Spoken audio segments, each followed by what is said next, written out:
What's going on? Welcome to the Heavy Heads Records podcast. I'm Chris. I'm Travis. And we have a special guest today. He's not coming on quite yet. We got a couple things to get through, but we got Justin Larkin in the house. It's pretty awesome. That was him right there on the guitar. I don't know if you believe me or not, but you will when he starts talking. First of all, like and subscribe if you like this podcast. Of course, share it as well.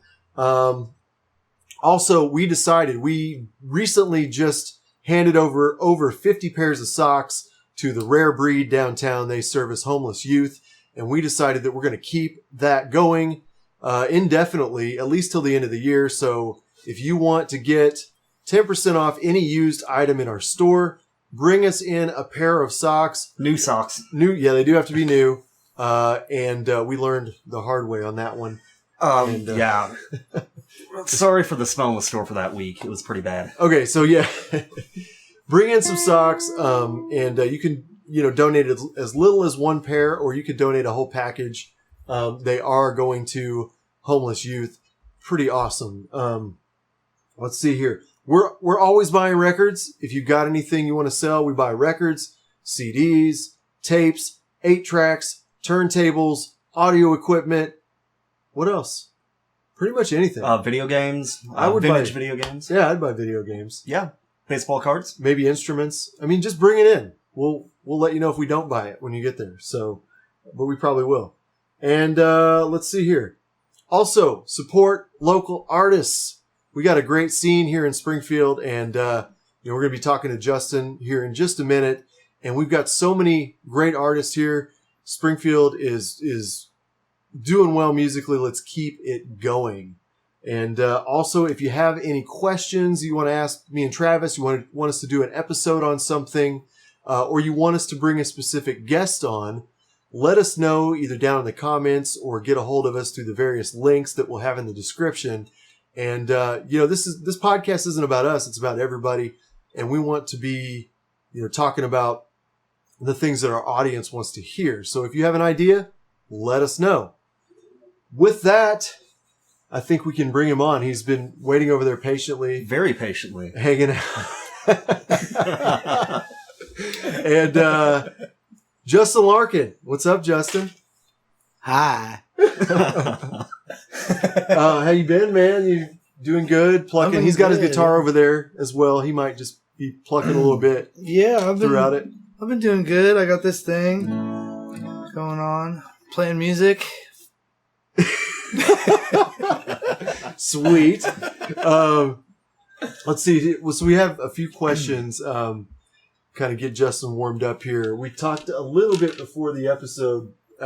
We want to know, first off, of course, let's talk about what type of music you play for those people that don't know. Oh, it's it's changing all the time, but it's been leaning more towards kind of roots rock, Americana. I've been doing kind of a one-man band sort of thing.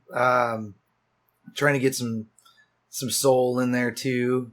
Some grunge. Kind of stompy. Yeah. I mean, that's how I would describe it. If I could use my words correctly. So that was great. And actually that made me think of something. It made me think of our first ever live performance at Heavy Heads. And it was Justin Larkin. Also, this is our first real guest on the podcast. It is. Justin Larkin. And, yeah. And also, we're having a party March 13th at the store with an in-store performer. Can you guys guess who it's going to be? I think I have an idea. Jimi Hendrix's hologram. Well, he's opening for this guy, but yeah. Lucky No, it's guy. going to be Justin Larkin. Actually, he's going to be performing at our year anniversary party. Can you believe it's been a year? No, I can't. I can't believe it's gone by super fast. It feels like 10 years sometimes though. It's like not 11. Yeah, exactly, dude. It went by super fast, and what an incredible ride up to this point. And we're of course super excited to have Justin back for that. Heck yeah. And we get to pay him this time. So that's really cool too. And 2 records, actually. yeah, right. No. But yeah. So anyway, we're talking about your, what kind of music you play, your sound. Of course, we actually have a video of Justin from that performance on YouTube, and yeah, so check that out, and we'll leave the link to that in the description as well. But what are some of your musical influences? What made you start really wanting to get into music or play guitar even? Well, for me particularly, like I was a skateboard kid growing up. Like I always was into music. I played a lot of music. Like I listened to a lot of music, but I didn't really play it. I would just skateboard around and stuff. And then like I got hit by a truck one day and I couldn't skateboard anymore because my leg got all mangled. I was in a wheelchair. So then I finally had time to sit down and learn how to play guitar for the time that I couldn't do the other thing that I was into. And that kind of got me into playing guitar. Like The Dave Grohl thing. Broke your legs, just play guitar. Yeah. Like, just why not? Right? Yeah, exactly. Yeah. So that I did that, and over time, like I just sang in a couple bands, and then I just played guitar in a couple bands, and now I'm just doing my own thing. In the wake of the band that I was in, we're still together. We're just not really doing anything right now. So it's like, well, I have this time. And that is... Moodring Circus. Okay, yeah. Moodring Circus. And, yeah, I got this time, so it's like, I don't know, I might as well put out a solo record or something. I have these songs following me. Yeah, man. So that's kind of where I'm at. That's really cool. So how long, with the accident, how long did that put you down for? Like, how long was your... About 6 weeks. 6 weeks? Yeah. So it was just enough to get me to sit down for long enough to be like, oh, I'm bored of this or I'm frustrated, but you can't really get up and do anything else. So I kept at it. So you power through it. Like, yeah. That's the only, in my opinion, like I play very little guitar, but in my opinion, like that's really what it takes, right? I mean, it's just powering through. You're going to hit those plateaus. There's no way to learn guitar without just pushing through it and learning, And there's that awkward, it's kind of like growing your hair out where it's like, there's the awkward phase and then, it just gets better as it goes, and it's... I've personally been there before. Yeah, you should see Travis's hair. Like, he's a pro at that. But no, go ahead. Sorry, man. Oh, yeah, that's about it, Like, it's a process, but once you get there, you get there. Right. Well, do you ever get there? Or is it just a series of theirs? Like, I feel like it's the never-ending there. Right. Like I think in anything you could always be better. So that makes me think of something else. Like, people say it takes 10,000 hours to like become a master of something. Do you think you have clocked 10,000 hours on your fretboard? Oh God, probably not. I don't know. I mean, maybe I probably have throughout all the busking that I've done. I probably have, but. That's a lot. I don't know. Who's keeping track, though, really? Like, well, yeah, it's I wish that there was a way to know that. Like, I could, like, look up my stats somewhere. Right, and see exactly how many hours? Yeah, but... The player drop-down panel and go in there. That makes me think, we've got this format. We've got an outline. We talked about what we wanted to talk about during this podcast, and I'm going to derail it right now. You talk about busking. That's a very interesting subject for me. But like, I remember recently, you took off to like Colorado, right? You just decided I'm going to Colorado and I'm going to play guitar, and didn't really have a plan, right? Or what? Tell us about that. Well, I did. I had a gig in Colorado, and I initially was going to go like on the road with a doom metal band. I was going to play bass with them. And then that tour ended up falling through, but I still had the solo show booked in Colorado. And then after that, I was like, well, I have like a week like to kill. So I ended up just driving around, ended up in like Flagstaff and saw the West. It was cool. Yeah, yeah. What was, do you have like any standout experiences or stories from that experience? I got a copy of Trout Mask Replica. I remember that. That was a good one. I just honestly like scoping out a lot of the abandoned gas stations along the old Route 66 was probably my favorite part. Like, because there's all this cool like graffiti and stuff, and that whole concept I think is fascinating to me because like how Route 66 once kind of depicted the American dream, and now it's like all It killed dilapidated. itself, Yeah, essentially, like all the ghost towns that they built up because of the highway, and then the highway is why the towns aren't there now. Like, yeah, it's so crazy. it is interesting, and there's something in there for me, and this whole idea of possibly like driving out to LA and recording a record, like, and taking like old 66, and a lot of the songs that I write are kind of they borrow from that kind of Western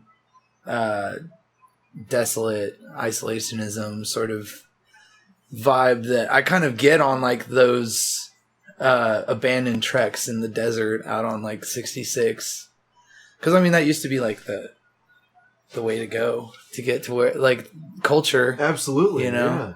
And now it's like there's like a building that's the roof's like caved in on it, but somebody's taken the time to like make art on a wall like inside this building that like who's gonna see that? Like no one's gonna see that. They're making that for themselves, you know. Mm-hmm. Themselves and like maybe like 30 other people over the course of the next 30 years that might like take the time to trespass and like fucking check out this fucking wall and see this thing, you know. And I want to see as much of that the next time I go out west that I can, you know. I'm the same way. It's beautiful. I actually used to do graffiti. That's like, awesome. Back in the day. Hell and I so I have a soft spot. We've incorporated some graffiti artists at the store and stuff. I'll put you onto some spots too. Like within Missouri that are pretty dope. That's a really great explanation of just your viewpoint of that, and then also like while you're talking, I'm like, is he talking about his songwriting process too? Like, is that what's going on in your head? Like, like kind of the same feeling that you know is being translated. Yeah, definitely. I want to take all of this and incorporate it into what I'm trying to create with this album that I'm making. I think I'm gonna call it "Nowhere Is a Place" because I have a song called "Nowhere Is a Place," and I've toyed with photography, not a lot, but just going out to these places and taking these pictures, and I haven't found the way to do it properly yet, but I want to incorporate it into this record that I want to make with like kind of a book of these pictures of these abandoned places, like, because I think it ties in with the music, and I don't know, I'm formulating it all out loud each time I talk about it, but I think that's what I'm going to do with this year. It sounds great to me. Like, so far, I love the concept, and this is how, like, all this stuff does come together. This is why I feel lucky to have you even today. Yeah, man. Get the behind the scenes, like, you know, inner workings of how this is going to happen. So when it does happen, we can go back and say, yeah, look at this. Like, yeah, we were sitting here talking about this. it. Yeah, exactly. Like, I love that about what we do and about this whole process.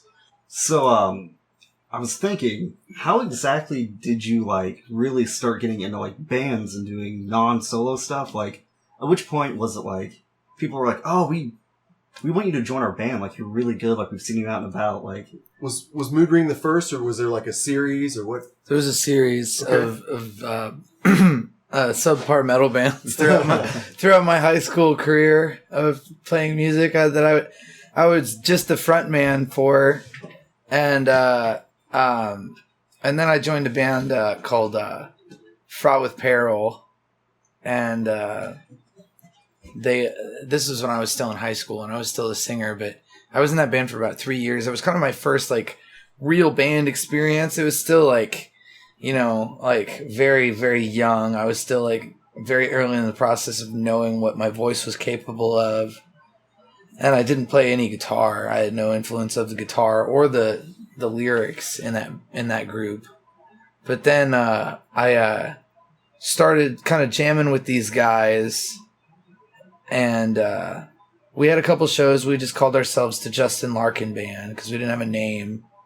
And then after that, like, I ended up moving to a different state for a while.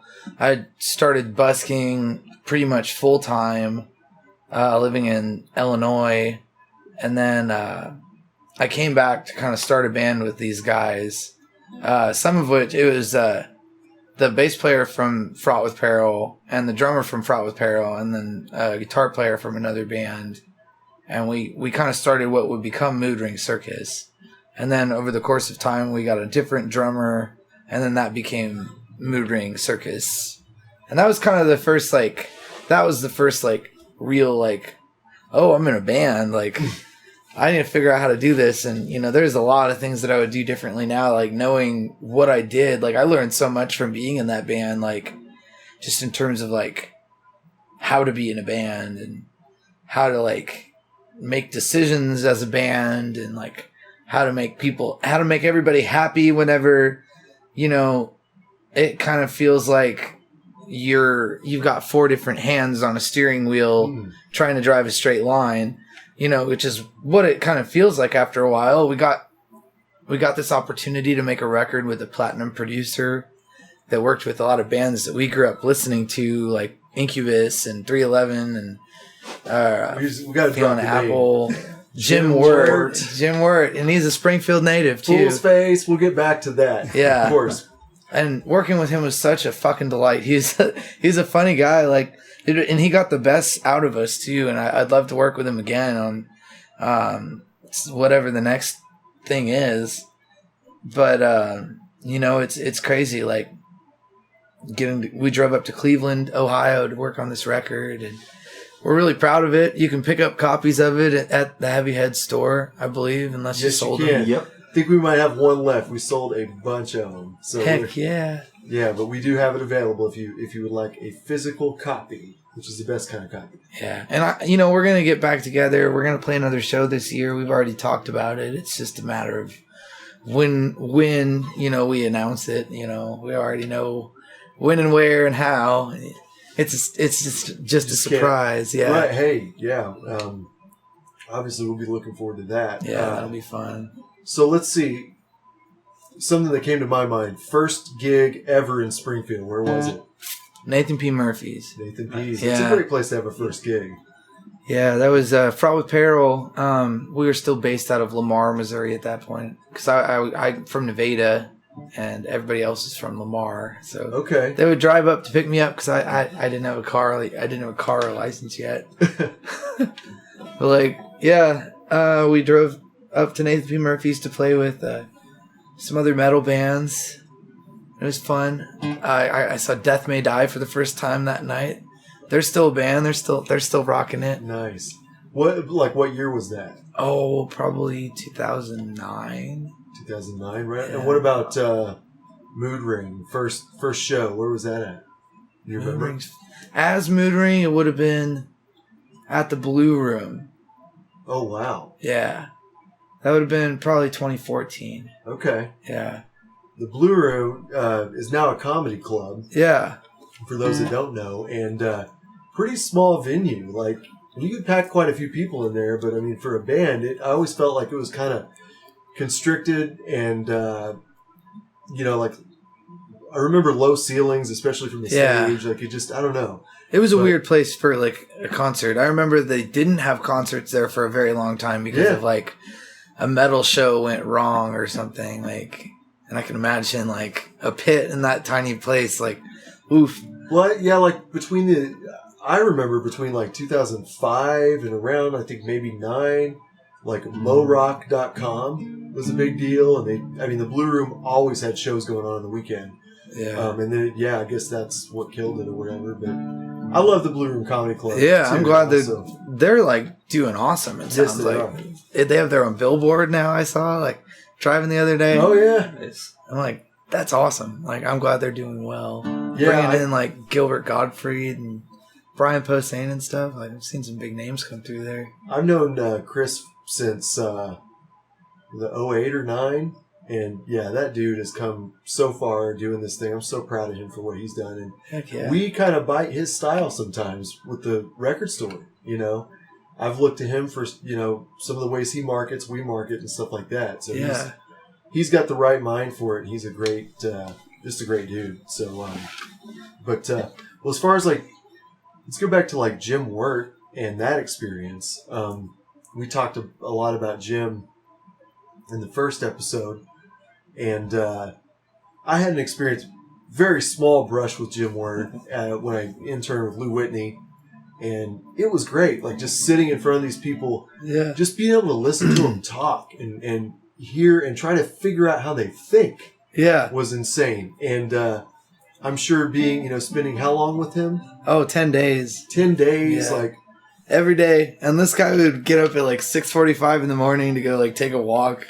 Do like, not the nicest part of Cleveland by any means, like, but he'd just walk all the way. He'd get it, and I think like it was just crazy working with this guy, because he was just so full of energy, like all the time. Like he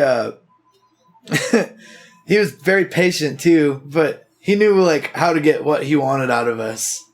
Like, and he had a playful way of kind of giving us shit, so to speak. Like, he'd be like, at one point he looked at me and he's like, this motherfucker looks at a guitar, it goes out of tune. And he's not wrong. Like, I learned a lot about like just ways that I could play better just to capture a better take, and it's like, oh, turns out I've been playing guitar wrong my whole life, But like, Jim was just so gracious with his knowledge, and, it was fun to like kind of like pick his brain about like, Jim, tell me a crazy Incubus story, and he'd tell us crazy Incubus story, like. Oh man. So what are a couple of like standout moments for you that you recall working with him? Well, I say standout definitely for me, not necessarily in the funnest sense, but Chris Cornell died the week that we were recording the record.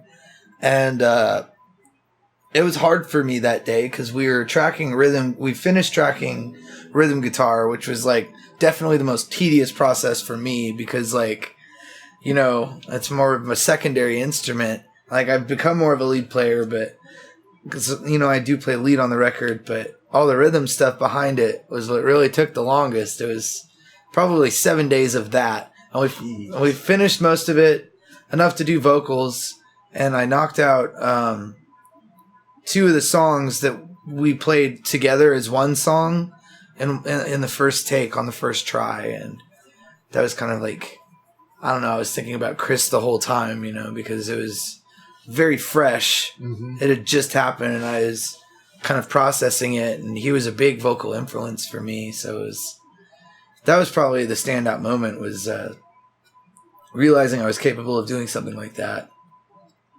Just taking that I don't even want to say negative energy. I guess in a sense it would, but grief is so much more complex than that. But taking that and then putting it into your own work, kind of. Exactly. Okay. Yeah. Yeah. Well, just feeling that, like, because I was very upset about it, and I feel like a lot of people still are. Oh yeah. And it's weird whenever somebody like that dies in that kind of a way, because you don't know them personally. So the grieving process is even more complex because, you have this relationship to their art as opposed to who they are. And then you look at their art differently and you see all these like different kind of things that one could argue almost predetermine the artist's fate, so to speak. And it's interesting going down those rabbit holes, but it definitely casts a different light on the art that was created. And I don't know, there's a lot of complex things going on through my head, and it definitely bled through into the art that we were making. Well, I think that's, I think that's the one of the greatest parts of art, period, is the fact that it just continues, goes from one form to another. It's almost like energy traveling and taking different forms and things like that. Exactly. And goes through each of us too, it's we're kind of like filters in a sense. Exactly. It's an osmosis. Yeah. And I love that about this whole area, is there's an osmosis between the bands that you would see here. Like, even from 40 years ago, you look at bands like the Daredevils and the Morels and all these bands, and like you hear like how bands playing today, like, people my age, people 10 years, 15 years younger than me are playing, like, and I feel like there's a common thread of just like the area and the sound that is produced out of it just through the osmosis of everybody like growing up around here and being exposed to the arts that we were exposed to. Like, I would have to agree. Definitely. I think you're right on with that. So obviously I'm sure that we could spend a lot more time talking about, the studio experience with Moodring, and Jim and all of that. I wish our episodes could be 5 hours long. Maybe we'll hit Rogan status one day, but what kind of stuff are you working on now? You said Moodring is kind of taking a hiatus. I think you talked a little bit about doing a solo record. Can you give us more? Yeah. Like just a little bit more info on that and where you're going to go with that? Well, it's funny. I know that we were supposed to meet last Sunday. Yes. Yeah. And I'm a dingus, and I forgot all about it. And I was writing a song, so there's a new song for the record that I'm working on, and I'm just kind of letting it come to me. I have an idea of how I want to do it, like we were talking earlier with like the kind of implementing the photos and stuff. I have the songs, some of them like have followed me around since 2012. Some of them, like I said, I just wrote last week, but I think I've got enough now that share a common thread that I'm happy with. And it's just a matter of where to record them. I have a great idea as to who to do it with. And it's just a matter of going out west and doing it, because I already know the person I'm going to work with out there. So what's your writing process like? Like, do you just sit down and make yourself write stuff? Is it more free flowing? Like, or is it different depending on the song or whatever? It's definitely different depending on the song, because some songs will come out all at once, and some songs will happen like this last one where I literally had to finish it for a project. I was taking the song to have a band back me up and record a video for this thing that this band is doing, Luna J. Actually, it should be dropping out soon, and and then it'll be cool. And I was like, these guys, like, they're really like, really funky, soulful band. I wanted to bring something to the table they could really vamp on, and I didn't want to like retrace my steps with a song that I'm already known for, so to speak. Yeah. So I wanted to finish a new one, and they were awesome that they worked with me, like, because I was like, they were like a week before, they were like, hey, do you have something for us to listen to? And I'm like, no, I haven't finished it yet.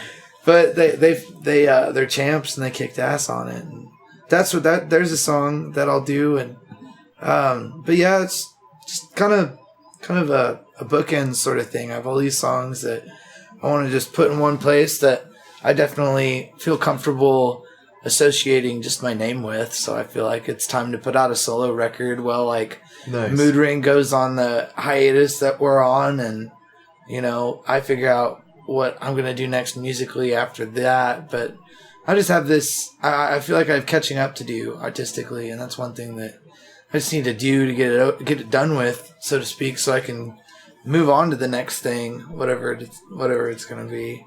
I definitely feel that. Is there any place that somebody can hear that song with Luna J? Whenever it drops. Okay. It hasn't dropped yet. I'm curious to hear it myself, honestly. Nice. I hope it turned out all right. I don't know. I was reading off of like handwritten lyric sheet on the floor because I hadn't memorized it yet. So that's so awesome. We may get a taste of that here too. I might right? play it. Maybe. Yeah. Okay. Now, something that came up with that was.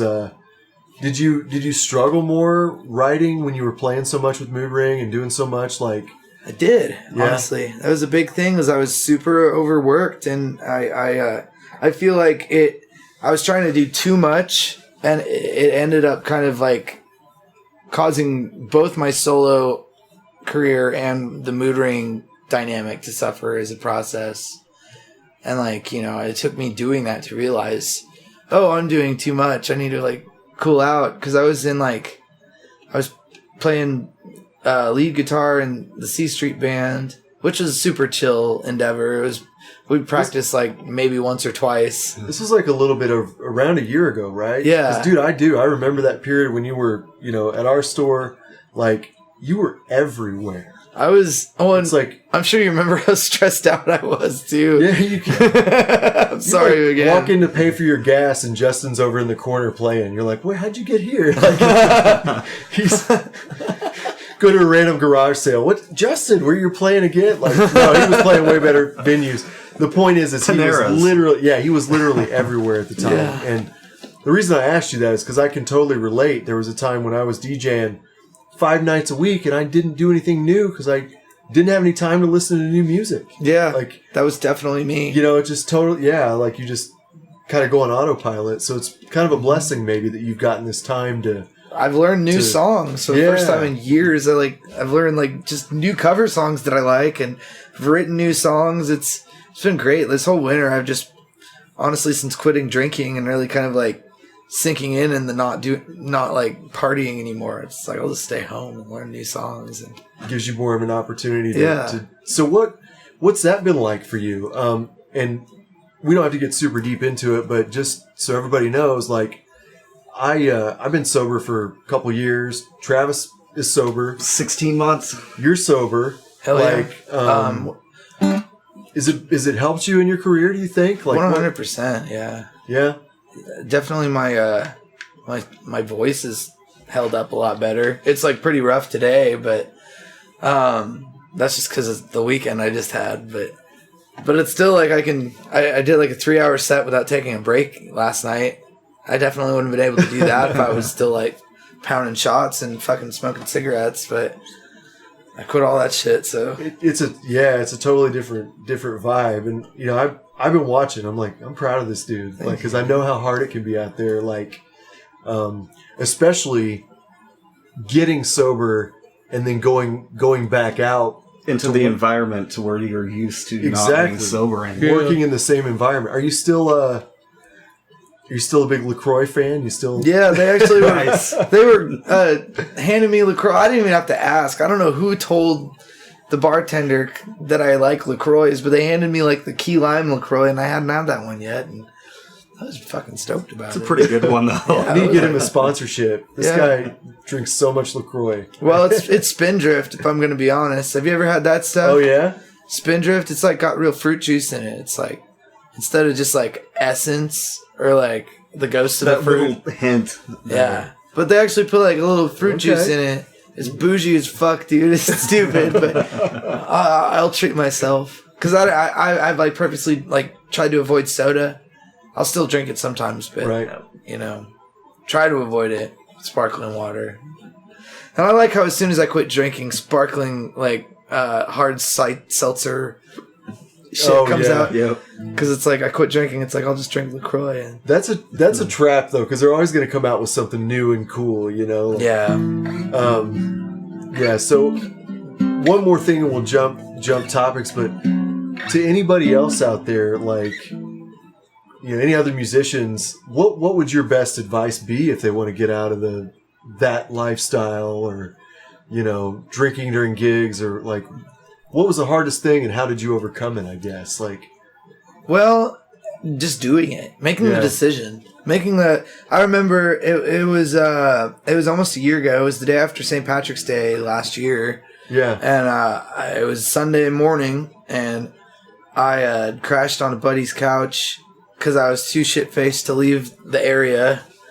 And I woke up, went back to the bar, and had a Bloody Mary because I thought it would make me feel better. And I looked down at it, and I was just like, I don't want to drink anymore. And that was it.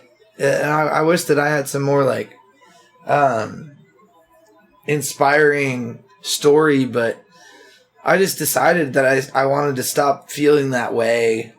And I kind of realized that, it wasn't making the Bloody Mary wasn't going to make me feel better. It was just going to drive me out even more, like it's just an illusion, like, I'm lying to myself. So, and then, I think that's totally, you just have to get there. You have to be ready, I guess. Like, it's a very personal thing. I know for me, it was very deep and very personal, it's like, okay, I'm done.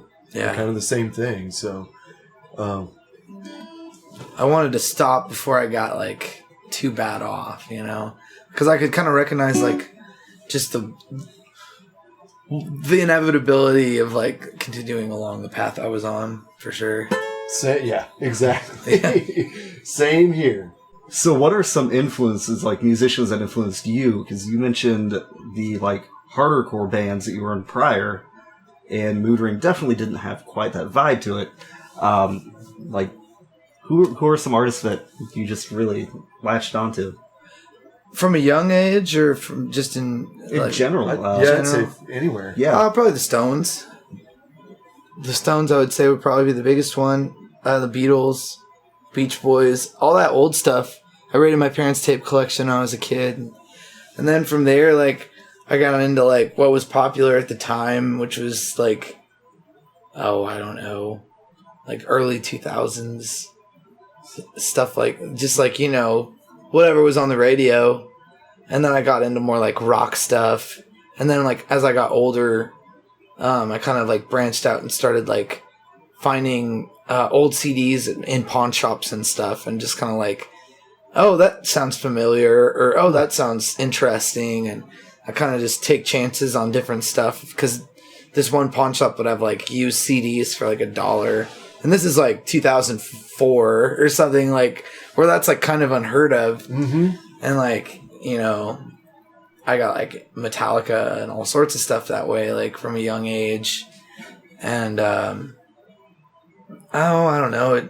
It's always changed for me because I can find something to appreciate about just about any kind of music. And, you know, there's obviously certain things that I like more than others, but recently it's been a lot of more regional stuff. And just... Which, speaking of that, are there any local bands that you really enjoy, like playing with or seeing, that you think are who's really gaining traction? Who should we be watching right now? Like who's got it, man? Like who's?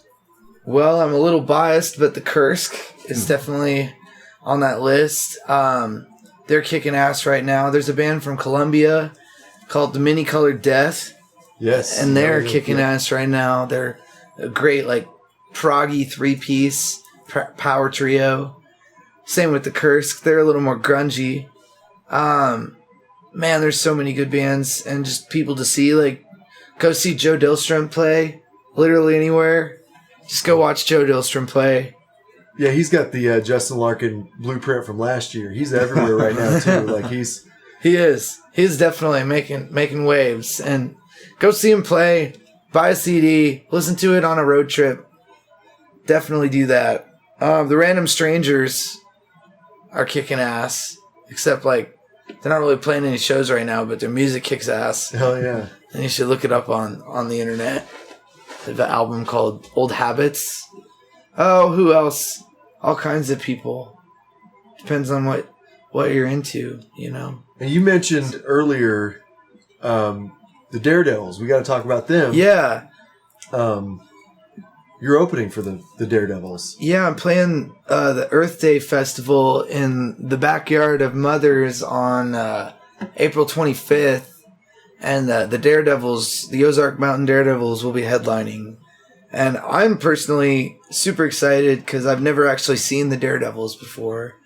My childhood pediatrician was their original keyboard player when I lived in Max Creek. Like, yeah, Buddy Brayfield.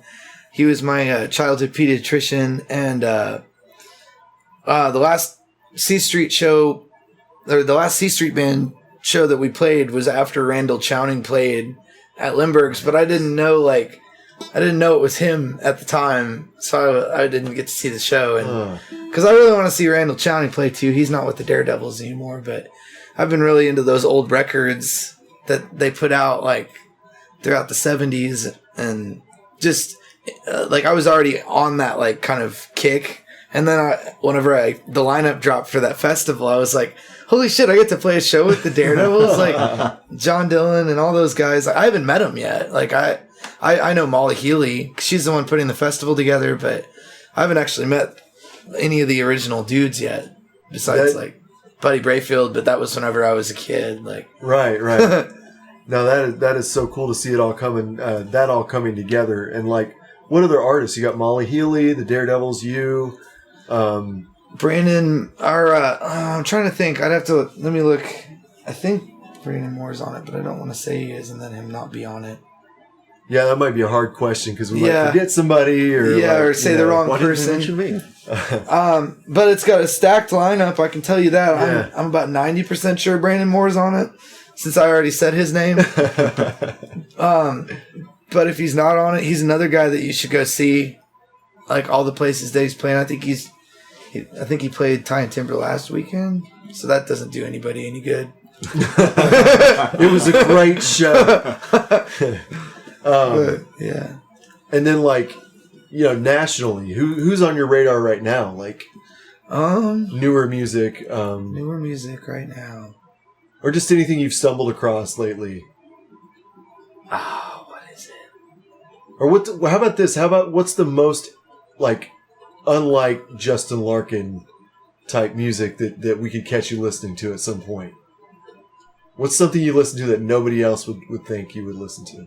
Well, I mean, it's probably a conventional answer, but I think Billie Eilish is doing some great things on the front of popular music. I'm not like sitting around listening to because I listen to classic stuff, but I do like to drop by the old zeitgeist and see what's what, and I am a fan of what she's doing and what Lizzo's doing and all these women that are kind of taking over the industry and doing awesome stuff with it, like making good music. I don't think that's necessarily like, what? He listens to that? That's so surprising. Yeah. But let me think. What else is going on? I live under a rock, man. Like, I listen to fucking dusty vinyl records and I play acoustic guitars and I kick suitcase bass drums. I don't know what the hell's going on in the world. And you do it very well. Thank you, man. Yeah, I like my rock too, man. I get it. Well, cool. Speaking of rock, you got a new song. You think you might be able to bust it out for us? I can try. I might fuck it up, but don't tell anybody. Right on. We'll get you mic'd up and let's hear it. Roll. All right. I'll just jump into it, I guess. It's a first song I've written in a while that I was like, I want to write something about people that have nothing to do with me. You know what I mean? Like kind of just observant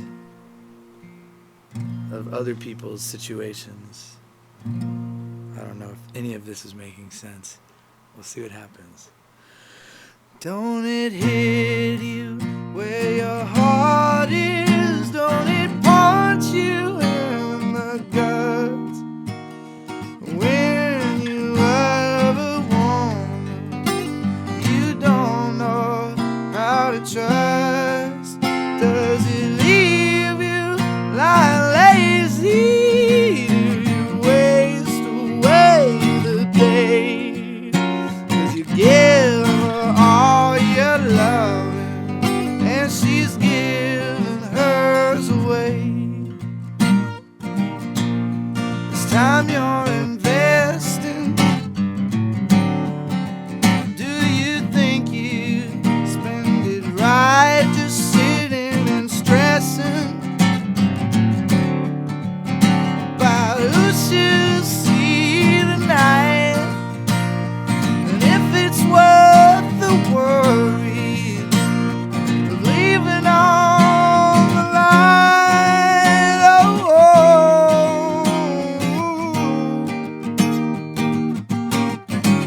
does it hit you where your heart is? Does it bring you to your knees when your love's just so lazy?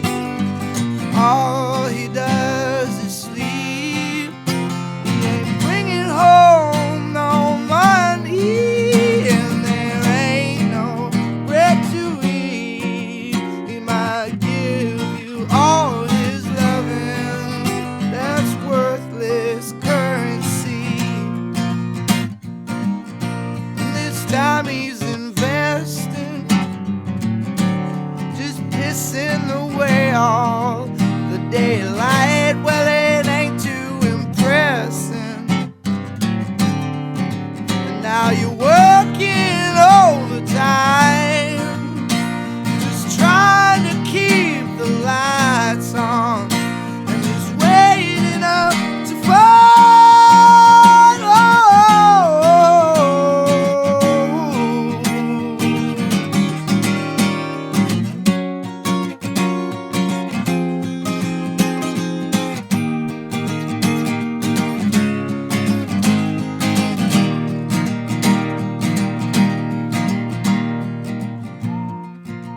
Oh, something like that.